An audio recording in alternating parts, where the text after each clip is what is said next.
അപ്പം നമ്മൾ ഇന്ന് നോക്കാൻ പോകുന്നത് നിങ്ങളുടെ ഫുൾ സിലബസ്, അതായത് 10 മൊഡ്യൂള്. അപ്പൊ ആ മൊത്തം മൊഡ്യൂൾസിലുള്ള എക്സാം ഓറിയന്റഡ് ആയിട്ടുള്ള കുറച്ച് പുതിയ ക്വസ്റ്റ്യൻസ്, ഓൾറെഡി ചോദിച്ച പ്രീവിയസ് ഇയർ എക്സാംസിൽ ചോദിച്ചിട്ടുള്ള അതേ പാറ്റേണിലുള്ള കുറച്ച് പുതിയ ക്വസ്റ്റ്യൻസ്.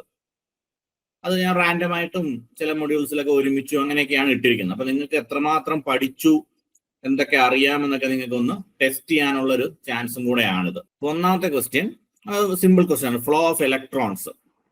നിങ്ങളുടെ ഒരു ടെക്നീഷ്യൻ ലെവൽ എക്സാമിനൊക്കെ മാക്സിമം എപ്പോഴും ചോദിക്കാറുള്ളതാണ്. എന്താണ് ഫ്ലോ ഓഫ് ഇലക്ട്രോൺസ് എന്ന് പറയുന്നത്? എന്താണ് ഇങ്ങനെ ചോദിച്ചാലും നിങ്ങൾക്ക് ഡൗട്ട് വരും. ഇതിലിപ്പോ ചാർജ് എന്നൊരു ഓപ്ഷനും കൂടെ ഉണ്ടായിരുന്നെങ്കിൽ ചിലപ്പോൾ നിങ്ങൾക്ക് ഒരു ഡൗട്ടൊക്കെ വരും, ഏതാ ഉത്തരം. ഈ ഒരു ഓപ്ഷൻസിൽ നിന്ന് നമുക്ക് അറിയാം ഫ്ലോ ഓഫ് ഇലക്ട്രോൺസ് എന്ന് പറയുന്നത് കറണ്ട് ആണ്. അതുപോലെ കറണ്ട് നമുക്ക് എന്ത് പറയാം? Flow of charge per unit time. Flow of charge, അപ്പൊ ഇലക്ട്രോൺസ് എന്ന് ഉദ്ദേശിക്കുന്നത് ശരിക്കും ചാർജ് തന്നെയാണ്. Flow of charge per unit time in specific direction, അതാണ് ഇലക്ട്രിക് കറണ്ട് എന്ന് പറയുന്നത്. അത് എല്ലാവർക്കും അറിയുന്ന കാര്യം തന്നെ. അപ്പൊ ഇതാണ് അതിന്റെ വോൾട്ടേജ് ഈസ് ദ ഫോഴ്സ്. അതിന്റെ എക്സ്പ്ലനേഷൻ ഒക്കെയാണ്. അപ്പൊ നിങ്ങൾക്ക് ഞാനത് PPT തരാം, അപ്പൊ നിങ്ങൾ നോക്കിയാൽ മതി. സ്ലൈഡ് തരാം, അപ്പൊ നോക്കിയാൽ മതി. സിമ്പിൾ കാര്യം തന്നെ. Second question, which of the following material is considered the best conductor? ഇതിനകത്ത് ബെസ്റ്റ് കണ്ടക്ടർ ആണ്. നമ്മൾ കൊമേഴ്ഷ്യലി യൂസ് ചെയ്യുന്നതിൽ ഏതാ ബെസ്റ്റ് എന്നല്ല ചോദിച്ചിരിക്കുന്നത്. ഇതില് ഏറ്റവും ബെസ്റ്റ് കണ്ടക്ടർ ഏതാണെന്നാണ്. അത് ഏതാണ്? സിൽവർ. പക്ഷെ സിൽവർ നല്ല കോസ്റ്റ്ലി ആയതുകൊണ്ടാണ് നമ്മൾ മോസ്റ്റ്ലി വൈഡ്ലി യൂസ്ഡ് എന്ന് പറയുന്നത് കോപ്പർ ആണ് യൂസ്ഡ്. അപ്പൊ സിൽവർ ആണ് highest electrical conductivity. Highest electrical conductivity ഉള്ളത് സിൽവറിനാണ്. ഹയസ്റ്റ് ഇലക്ട്രിക്കൽ കണ്ടക്ടിവിറ്റി ഉള്ളത് സിൽവറിനാണ്. അതുകൊണ്ട് തന്നെ നമ്മൾ ബെസ്റ്റ് കണ്ടക്ടർ എന്ന് പറയുമ്പോൾ സിൽവർ ആണ്. Next question, an insulator is A material that has എന്താണ്? വെരി ലോ റെസിസ്റ്റൻസ് ആണോ? അതായത് ഇപ്പം ഞാനിപ്പോ നിങ്ങളുടെ അടുത്ത് ചോദിക്കാൻ നിൽക്കുന്നില്ല, നിങ്ങൾ ഇതിന്റെ ഉത്തരങ്ങൾ നോക്കി പോവുക. അപ്പൊ ഞാൻ ആൻസർ പറയുന്നതിൽ എന്തെങ്കിലും നിങ്ങൾക്ക് സംശയം ഉണ്ടെങ്കിൽ അപ്പൊ അൺമ്യൂട്ട് ചെയ്തിട്ട് ചോദിക്കുക. ഓക്കെ, കാരണം ഇത് കുറച്ച് സിമ്പിൾ ഏരിയ ആണ്. കുറച്ച് കൺഫ്യൂസിംഗ് ആയിട്ടുള്ള ഏരിയ വരുമ്പോൾ ഞാൻ അതിനനുസരിച്ച് പറയാം. അപ്പൊ ഇതെന്താണ്? ഇൻസുലേറ്റർ എന്ന് പറഞ്ഞാൽ എന്താണ്? അപ്പൊ ഇൻസുലേറ്റർ എന്ന് പറയുമ്പോൾ കണ്ടക്ട് ചെയ്യത്തില്ല, അതൊക്കെ നമുക്കറിയാം അല്ലെ.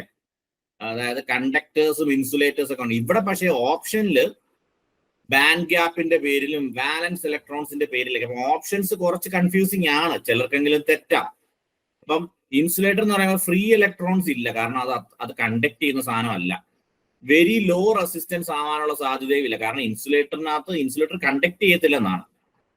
High number of valence electrons. Valence ബാൻഡിൽ ഒരുപാട് ഇലക്ട്രോൺസ് ഉണ്ടെങ്കിൽ അത് കണ്ടക്ട് ചെയ്യും. ഇപ്പൊ എന്താണ്? ലാർജ് ബാൻഡ് ഗ്യാപ്പ് ആണ് അല്ലെ. അതായത് വാലൻസ് ബാൻഡും കണ്ടക്ഷൻ ബാൻഡും തമ്മിലുള്ള ബാൻഡ് ഗ്യാപ്പ് വളരെ വളരെ വലുതാണ്. അല്ലെങ്കിൽ ബാൻഡ് ഗ്യാപ്പ് എന്നോ അല്ലെങ്കിൽ ഫോർബിഡൻ എനർജി ഗ്യാപ്പ് എന്നൊക്കെ പറയും. ഇപ്പൊ ഇൻസുലേറ്റേഴ്സിന് അത് വളരെ വലുതാണ്. കണ്ടക്ടേഴ്സിനാവുമ്പം ഓൾമോസ്റ്റ് അത്ര, അതായത് ഇൻസുലേറ്റേഴ്സിനുള്ളതിനേക്കാളും ബാൻഡ് ഗ്യാപ്പ് കുറവായിരിക്കും. അപ്പം വാലൻസ് ബാൻഡിൽ നിന്ന് കണ്ടക്ഷൻ ബാൻഡിലേക്ക് ഇലക്ട്രോൺസിന് പോകാൻ എളുപ്പം ഉണ്ടാവും. അപ്പൊ അതാണ് കോൺസെപ്റ്റ് എന്ന് പറയുന്നത്. Question number 4, what is the SI unit of resistance? Simple question. Resistance ഓം ആണ്. ആംപിയർ എന്ന് പറയുന്നത് കറണ്ട്, വോൾട്ട് എന്ന് പറയുന്നത് വോൾട്ടേജിൻ്റെത്, വാട്ട് എന്ന് പറയുന്നത് പവറിന്റെ യൂണിറ്റ് ആണ്. ഇതൊക്കെ എക്സാമിന് ചോദിക്കാവുന്നതാണ്. പവറിന്റെ യൂണിറ്റ് ആണ്, ഇതൊക്കെ നിങ്ങൾക്ക് അറിയാം അല്ലെ. അടുത്തത്, the process of tinning which involves coating the tip of soldering iron with solder. അപ്പൊ സോൾഡറിങ് ആയൻ, ടിന്നിങ് എന്ന് പറഞ്ഞൊരു പ്രോസസ് ഉണ്ട്. നമ്മള് ലാബിലൊക്കെ നിങ്ങൾ ചെയ്തിട്ടുണ്ടോ, എല്ലാവരും ചെയ്തിട്ടുണ്ടോ എന്നറിയില്ല. നമ്മൾ സോൾഡറിങ് ഒക്കെ ചെയ്യും. സോൾഡറിങ് വയറിങ് ഒക്കെ ചെയ്യുമ്പം സോൾഡറിങ് അയറിന്റെ ടിപ്പിൽ നമ്മൾ ഈ എന്താണ് അതിന്റെ ടിപ്പിനെ നമ്മൾ സോൾഡർ ചെയ്യും. സോൾഡർ വെച്ചിട്ട് സോൾഡറിങ് ചെയ്യും. അപ്പൊ അത് എന്തിനാ ചെയ്യുന്നതെന്ന് ഉള്ളതാണ്. എന്തിനാ? ടിപ്പ് ഒന്ന് ഹാർഡൻ ആവാനാണോ, ക്ലീൻ ആവാനാണോ, ടിപ്പ് കണ്ടക്റ്റീവ് ആക്കാനാണോ? നമ്മൾ എന്തിനാ ശരിക്കും സോൾഡർ ചെയ്യുന്നത്? ഒരു പോയിന്റിൽ നിന്ന് മറ്റൊരു പോയിന്റിലേക്ക് കണക്ഷൻ മെയിൻറ്റെയിൻ ചെയ്യാൻ, അല്ല, ഒരു ഇലക്ട്രിക്കൽ കണക്ടിവിറ്റി ഉണ്ടാക്കാൻ വേണ്ടിയാണ് നമ്മൾ സോൾഡറിങ് ചെയ്യുന്നത്. അപ്പം ഇപ്പൊ ആ ടിന്നിങ് എന്നുള്ള പ്രോസസ്സ് എന്തിനാ ചെയ്യുന്നത്? Prevent oxidation. Tinning is done to prevent oxidation and ensure good heat transfer. Prevent oxidation and ensure good heat transfer. Tinning is done to prevent oxidation and ensure. അപ്പൊ എന്താണ്? അതായത് ഒരു തിൻ ലെയർ ഓഫ് സോൾഡർ നമ്മൾ ടിപ്പിൽ apply ചെയ്യും.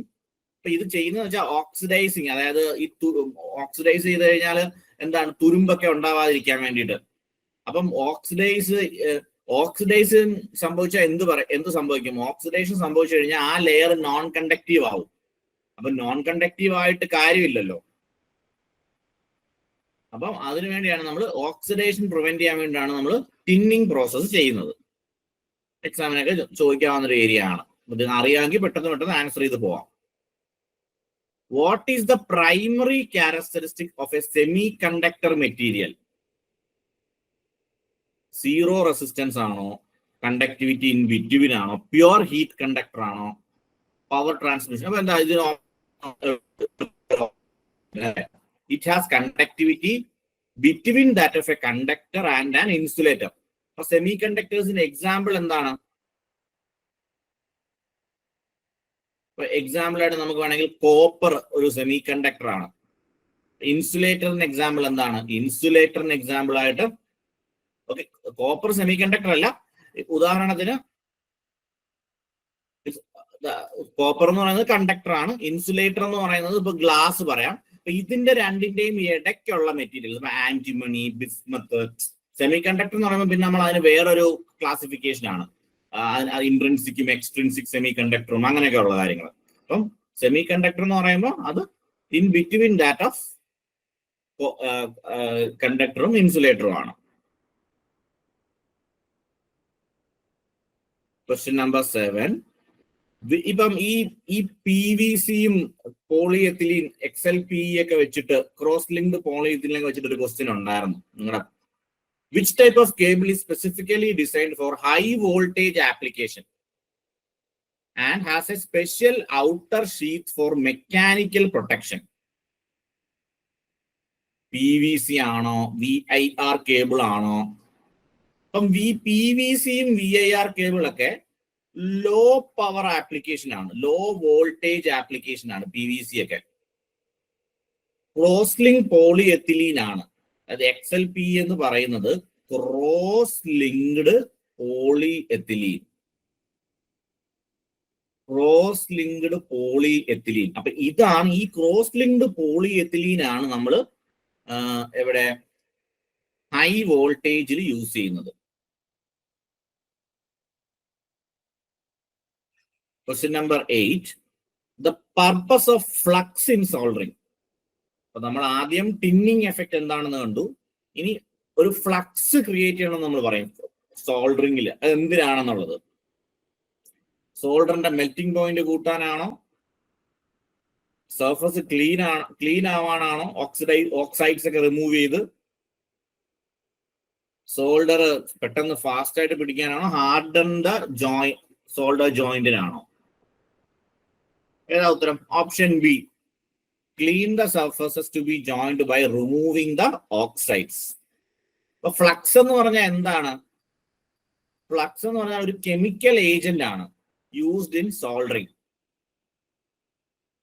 Flux എന്ന് പറഞ്ഞാൽ it is a chemical agent used in soldering to clean the surfaces.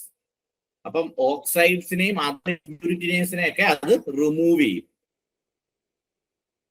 Question number 9. A common example of an alloy use in heating elements. Heating എലമെന്റ്സിൽ നമ്മൾ use ചെയ്യുന്ന common element ഏതാണ്? Nickel chromium. നിങ്ങൾ അതിന്റെ മൊത്തമുള്ള പേര് കേട്ടിട്ടുണ്ടാവും, നൈക്രോം വയർ എന്നൊക്കെ പറയത്തില്ലേ? അപ്പം നിക്കൽ ക്രോമിയം അല്ലെങ്കിൽ നൈക്രോം ആണ് കോമൺ. അപ്പൊ ഇത് എവിടെയൊക്കെയാ? നമുക്കിപ്പം നമ്മുടെ ടോസ്റ്റർ, ഹീറ്റർ, ഇലക്ട്രിക് ഹീറ്ററില്, സോൾഡറിങ് അയൺസില് ഒക്കെ നമ്മൾ നൈക്രോം ആണ് യൂസ് ചെയ്യുന്നത്. നൈക്രോം എലമെന്റ് ആണ് യൂസ് ചെയ്യുന്നത്. എന്തുകൊണ്ടാണ് യൂസ് ചെയ്യുന്നത്? കാരണം അതിന് ഹൈ റെസിസ്റ്റിവിറ്റി ഉണ്ട്. ഇപ്പൊ നമ്മൾ എന്തോ കണ്ടു, ഇങ്ങനെയുള്ള മെത്തേഡ്സിലൊക്കെ പ്രാധാന്യം എന്താണ്? ഇറ്റ് ഷുഡ് നോട്ട് ഓക്സിഡൈസ്,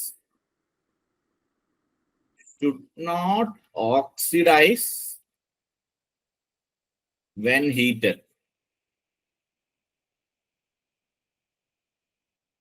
അടുത്തത് the normal operating temperature of a PVC insulated. അപ്പൊ നിങ്ങളുടെ എക്സാമിന് ഒരു 10-15 മാർക്കിന് എന്തായാലും ഇങ്ങനെയുള്ള വാല്യൂസ് ഒക്കെ കാണാതെ പഠിക്കേണ്ടതായിട്ട് വരും. അപ്പൊ PVC ഇൻസുലേറ്റഡ് കേബിൾ ഏത് ടെമ്പറേച്ചർ വരെ നിൽക്കും?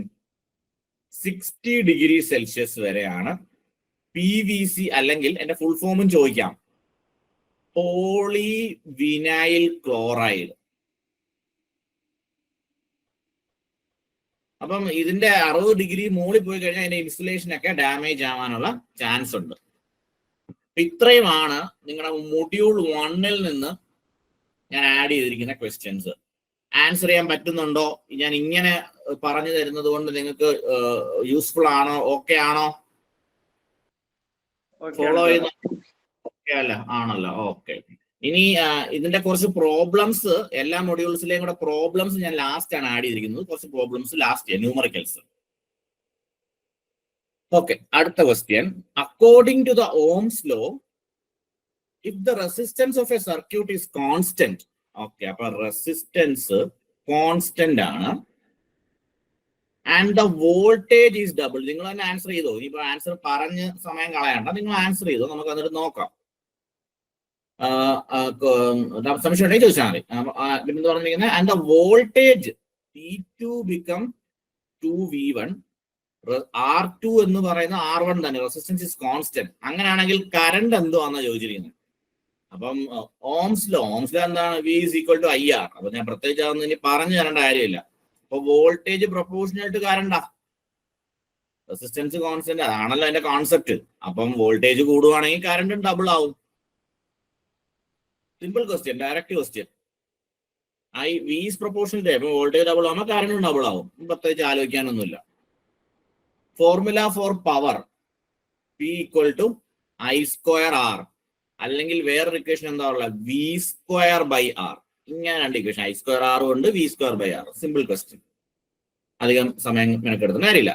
What is the equivalent resistance of 3 10 ohm resistors connected in series? അതും വലിയ മെനക്കെടേണ്ട കാര്യമൊന്നുമില്ല. 10 എന്താണ്? 30 ohm.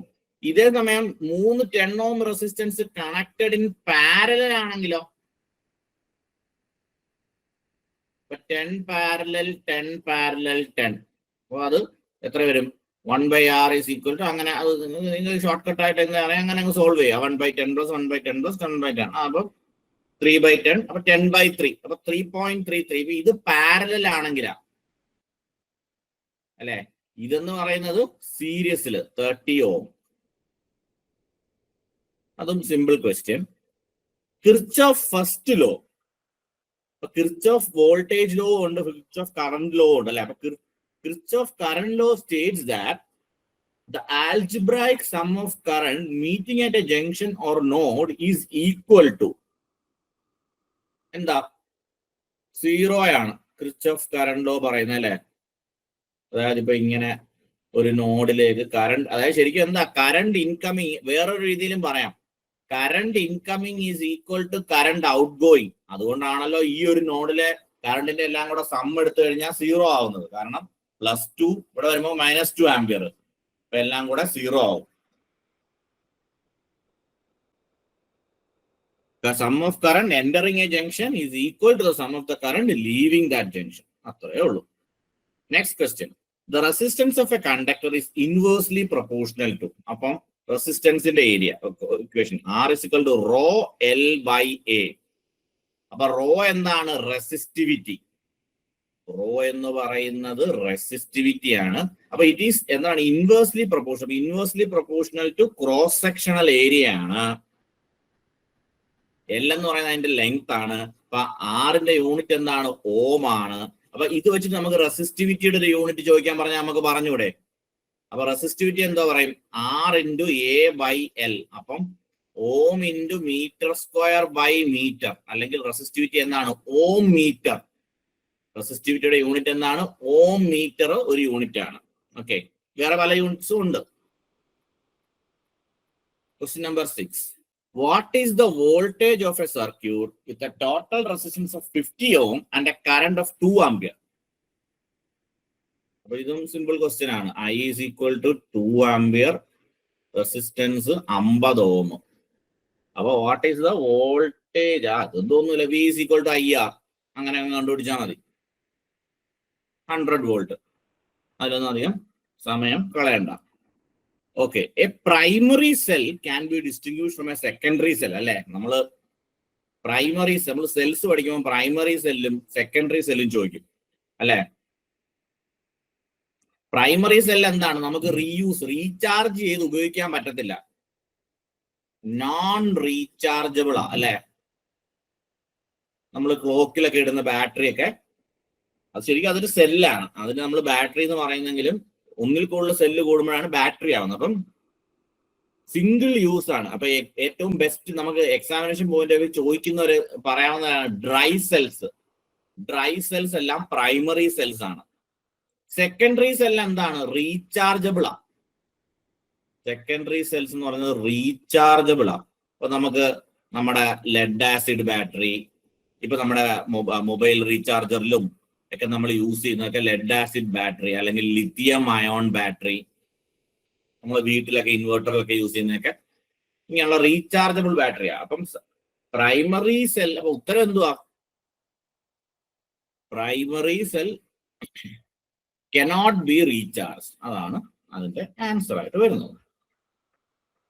The defect in lead acid battery caused by the formation of lead sulfate crystals on the plate. നല്ല question ഇതൊക്കെ. അതിന് എന്താ പറയുന്നത്? ഇപ്പൊ ഇതിനകത്ത് ഇതിനകത്തൊന്നും നമുക്ക് സൾഫേഷൻ എന്നുള്ളത് പിടിച്ചെടുക്കാം, പഠിച്ചിട്ടില്ലെങ്കിലും. ലെഡ് സൾഫേറ്റ് ക്രിസ്റ്റൽ ഫോം ചെയ്യുന്നതിനെയാണ് നമ്മൾ സൾഫേഷൻ എന്ന് പറയുന്നത്. അപ്പം മെയിൻലി ലെഡ് ആസിഡ് ബാറ്ററിയിൽ ഉള്ളൊരു കോമൺ ഇഷ്യൂ ആണ് ഈ സൾഫേഷൻ എന്ന് പറയുന്നത്. അപ്പൊ ഇങ്ങനെ വരുമ്പം ഇന്റേണൽ റെസിസ്റ്റൻസ് കൂടും. ബാറ്ററിയുടെ ഇന്റേണൽ റെസിസ്റ്റൻസ് കൂടിക്കൊണ്ട് ബാറ്ററി ലൈഫ് കുറയും. സൾഫേഷൻ കാരണമുള്ള ഒരു ഡിസഡ്വാൻറ്റേജ് ആണ്, ബാറ്ററി ലൈഫ് കുറയും. ഇത് കൂടുതലും സംഭവിക്കുന്നത് ബാറ്ററി ഡിസ്ചാർജ് ചെയ്യുന്ന അവസ്ഥയിൽ കൂടുതൽ നേരം വെക്കുകയൊക്കെ ചെയ്യുമ്പോഴാണ് ഈ സൾഫേഷൻ ഉണ്ടാവുന്നത്. Okay, question number 9. In a parallel circuit, if one of the resistor is removed, what will happen to the total current? നല്ല ക്വസ്റ്റ്യൻ. അതായത് ഒരു പാരലൽ സർക്യൂട്ട് ആണ്, രണ്ട് റെസിസ്റ്റൻസ് പാരലൽ ആയിട്ട് പോകുന്നു, R1 R2. what will happen to the total current? അപ്പം ഇതിപ്പോ 2 ohm, ഇത് 2 ohm ആണെങ്കിൽ എഫക്റ്റീവ് 2 പാരലൽ ടു 1 ohm ഇവിടെ ഉള്ളൂ, അല്ലെ? അപ്പൊ ഒരെണ്ണം മാറ്റിക്കഴിഞ്ഞാൽ ശരിക്കും 2 ohm ഇവിടെ കിട്ടും. അപ്പൊ അതായത് റെസിസ്റ്റൻസ് കൂടുക. അപ്പൊ കറണ്ട് എന്ത് സംഭവിക്കും? സ്വാഭാവികമായി കറണ്ട് വിൽ ഡിക്രീസ്. ശരിക്കും പാരലൽ കണക്ഷൻ ആയിരുന്നെങ്കിൽ പോലും, പാരലൽ കണക്ഷൻ ആണല്ലോ, അതുകൊണ്ട് ഒരു റെസിസ്റ്റൻസ് മാറ്റുമ്പം ശരിക്കും എന്താ, നമ്മൾ പെട്ടെന്ന് റെസിസ്റ്റൻസ് കുറയല്ലേ എന്ന് വിചാരിക്കരുത്. ഇവിടെ എഫക്റ്റീവ്ലി ഇൻഎഫക്റ്റീവ് റെസിസ്റ്റൻസ് ഇവിടെ കൂടുക. 2 ohm റെസിസ്റ്റൻസ് ആയി, അപ്പൊ current will decrease.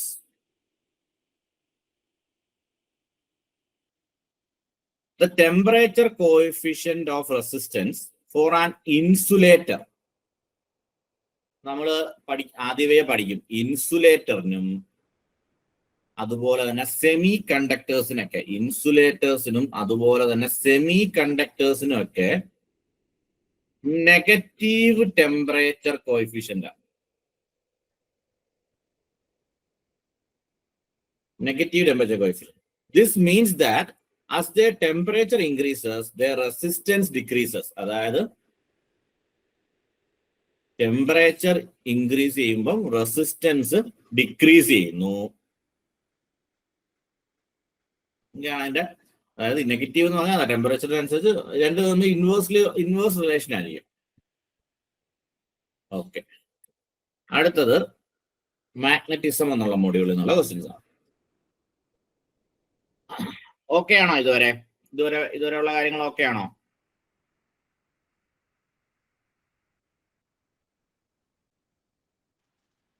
Hello. Okay, ഞാൻ ഓരോ മൊഡ്യൂൾ കഴിയുമ്പോൾ ഞാനൊന്ന് ചോദിക്കാം, അപ്പം നിങ്ങൾ എന്തെങ്കിലും സംശയം ഉണ്ടെങ്കിൽ പറഞ്ഞാൽ.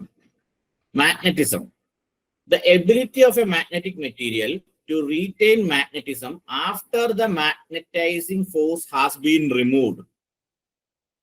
അതിന്റെ നമുക്ക് റിട്ടൻഷൻ ആണ്, റിറ്റൻറ്റിവിറ്റി ആണ്. നിങ്ങൾക്ക് ആ ഹിസ്റ്ററിസിസ് കർവ് ഒക്കെ ഓർമ്മ വരുന്നുണ്ടാവും അല്ലെ? ഇങ്ങനെന്തോ അല്ലേ കറക്റ്റ് ആയിട്ടത്? റിറ്റൻറ്റിവിറ്റിയും ഒക്കെ കുറെ ഫാക്ടേഴ്സ് അതിലുണ്ട്.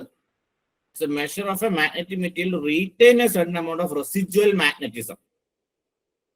മാഗ്നറ്റിക് ഫോഴ്സ് റിമൂവ് ചെയ്ത് കഴിഞ്ഞാലും അതിനെ റീറ്റെയിൻ ചെയ്യുന്നതിനാണ് റെസിജ്വൽ മാഗ്നറ്റിസം എന്ന് പറയുന്നത്. യൂണിറ്റ് ഓഫ് മാഗ്നറ്റിക് ഫ്ലക്സ്, അതായത് ഫ്ലക്സ് ആ ചോദിച്ചിരിക്കുന്നത്. മാഗ്നറ്റിക് ഫ്ലക്സിന്റെ യൂണിറ്റ് എന്താണ്? വെബർ. മാഗ്നറ്റിക് ഫ്ലക്സ് ഡെൻസിറ്റി എന്താ? അതിന് നമ്മൾ ബി എന്ന് പറയാം അല്ലെ? മാഗ്നറ്റിക് ഫ്ലക്സ് ഡെൻസിറ്റി അതെന്തായിരിക്കും? Weber per metre square. അതായത് B is equal to flux by area അല്ലേ? അപ്പൊ ഫ്ലക്സിന്റെ unit weber. According to Fleming's right hand rule, the forefinger indicates the direction of. Right hand rule എന്ന് പറയുമ്പോൾ അത് ജനറേറ്ററിന്റെ കാര്യമാണ്. നമ്മൾ കഴിഞ്ഞ ദിവസം പഠിച്ചു. ലെഫ്റ്റ് ഹാൻഡ് എന്ന് പറയുമ്പോൾ മോട്ടറിംഗ് ആക്ഷൻസ് ആയിരിക്കും. പക്ഷെ ഇവിടെ ചോദിക്കുന്ന ഫോർ ഫിംഗർ എന്താ? ഫോർ ഫിംഗർ എന്ന് പറയുന്നതായിരിക്കും മാഗ്നറ്റിക് ഫീൽഡ്. തമ്പ് എന്തുവാ കാണിക്കുന്നത് അതിനകത്ത്? തമ്പാണ് motion of the conductor. Forefinger points in the direction of magnetic field and the middle finger in the direction of induced current. So middle finger. Forefinger എന്ന് പറഞ്ഞാൽ നമ്മൾ മോതിരമൊക്കെ ഇടുന്നത്. നിങ്ങൾ പലരും പല കൈയായിരിക്കുമല്ലോ മോതിരം ഇടുന്നത്. അപ്പൊ അങ്ങനെ പറയണ്ട. ഓക്കെ, നമ്മൾ രണ്ടാമത്തെ തമ്പ് കഴിഞ്ഞാൽ രണ്ടാമത്തെ ഫിംഗർ, അതാണ് forefinger. Okay, the magnetic flux density. ഞാൻ മുമ്പേ ഞാൻ മറ്റേത് പഠിപ്പിച്ചപ്പോൾ പറഞ്ഞ അതേ സാധനം. മാഗ്നറ്റിക് ഫ്ലക്സ് ഡെൻസിറ്റി എന്താണ്? Flux density B is equal to flux per area അല്ലെ? Weber per metre square. Weber per metre square. അപ്പം magnetic flux per unit area, option A. Which law is a direct consequence of principle of conservation of energy? നല്ല question. Conservation of energy എന്ന് പറയുന്നത് ഏത് law ആണ്? Lenz's law ആണ് conservation of energy അല്ലെ?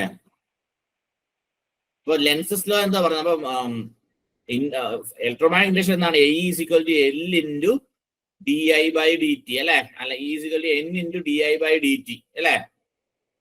Induced EMF. അപ്പൊ അങ്ങനെ പറയുമ്പോ എന്താ പറയുന്നത്? ലെൻസ് ലോ എന്താ പറയുന്നത്? ഇൻഡ്യൂസ്ഡ് കറണ്ടിന്റെ ആ EMF മൂലമുള്ള ഇൻഡ്യൂസ്ഡ് കറണ്ട് ഡയറക്ഷൻ എങ്ങനെയായിരിക്കും? സച്ച് എ വേ ദാറ്റ് അത് മാഗ്നറ്റിക് ഫ്ലക്സിനെ, അത് ഈ കറണ്ട് ഉണ്ടാവാനുള്ള കാരണമായ ഫ്ലക്സിനെ അത് ഒപ്പോസ് ചെയ്യുന്ന രീതിക്ക് ആയിരിക്കും. അതാണ് അവിടെ പറയുന്നത്. അടുത്ത question. An electromagnet is made up of soft iron. Electromagnet എന്ന് പറയുന്നത് സോഫ്റ്റ് അയൺ കൊണ്ടാണ് ഉണ്ടാക്കിയിരിക്കുന്നത്.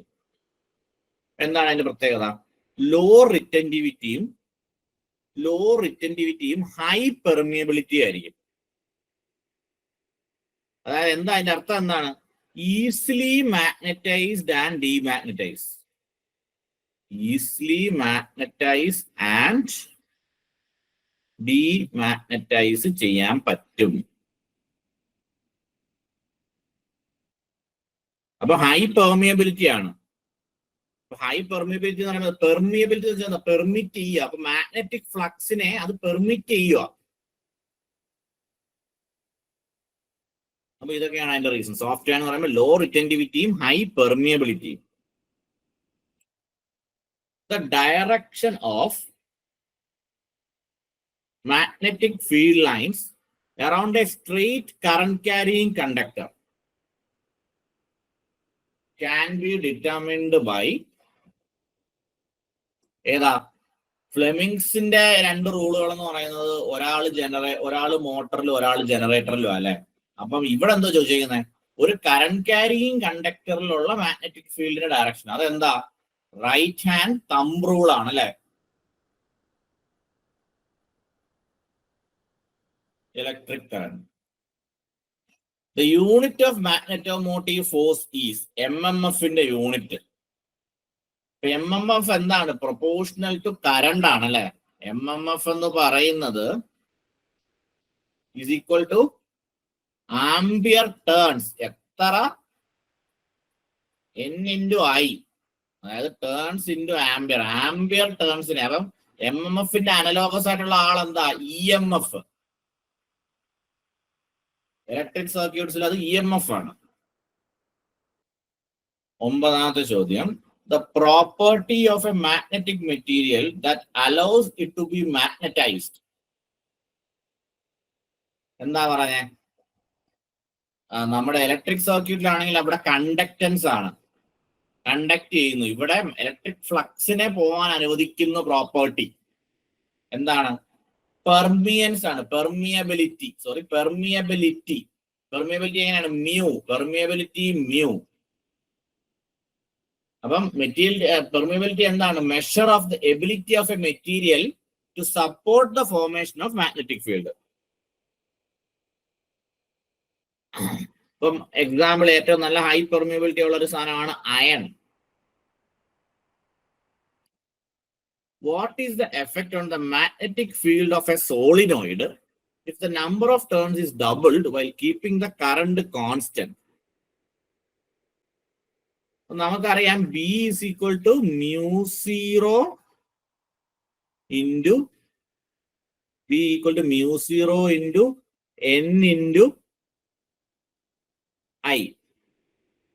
ഇതിലെന്താണ്, N എന്ന് പറയുന്നത് number of turns per unit length and current I.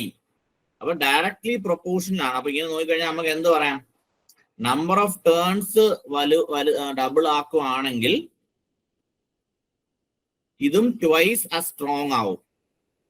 B is directly proportional to number of ടേൺസും അതുപോലെ തന്നെ കറണ്ടും ആണ്. അപ്പൊ കറണ്ട് കോൺസ്റ്റന്റ് ആക്കി വെച്ചോണ്ട് നമ്പർ ഓഫ് ടേൺസ് ഡബിൾ ആക്കി കഴിഞ്ഞാൽ magnetic field also will become double. Clear ആണോ കാര്യം? ക്വസ്റ്റ്യൻസ് ഒക്കെ ആൻസർ ചെയ്യാൻ പറ്റുന്നുണ്ടോ? ഞാൻ പറയുന്ന ആൻസർ പറയുന്നതിന് മുമ്പ് നിങ്ങൾക്ക് ആൻസേഴ്സ് കിട്ടുന്നുണ്ടോ?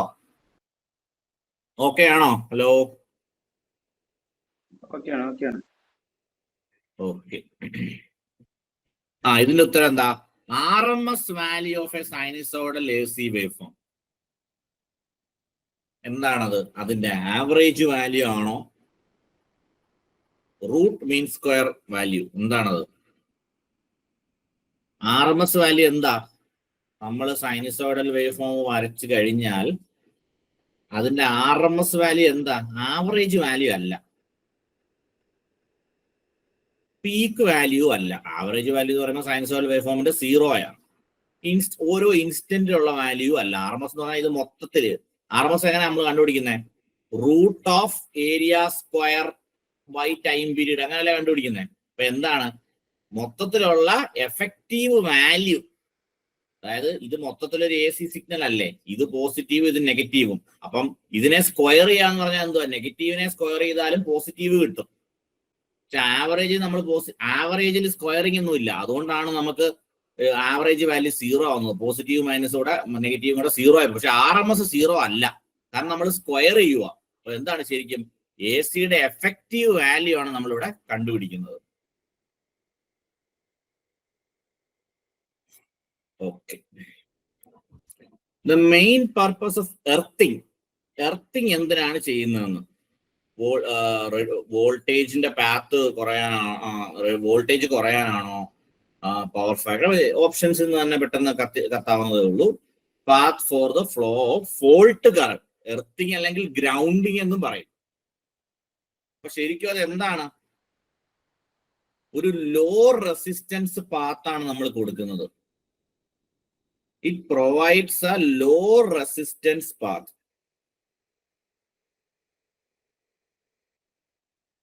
Question number 3.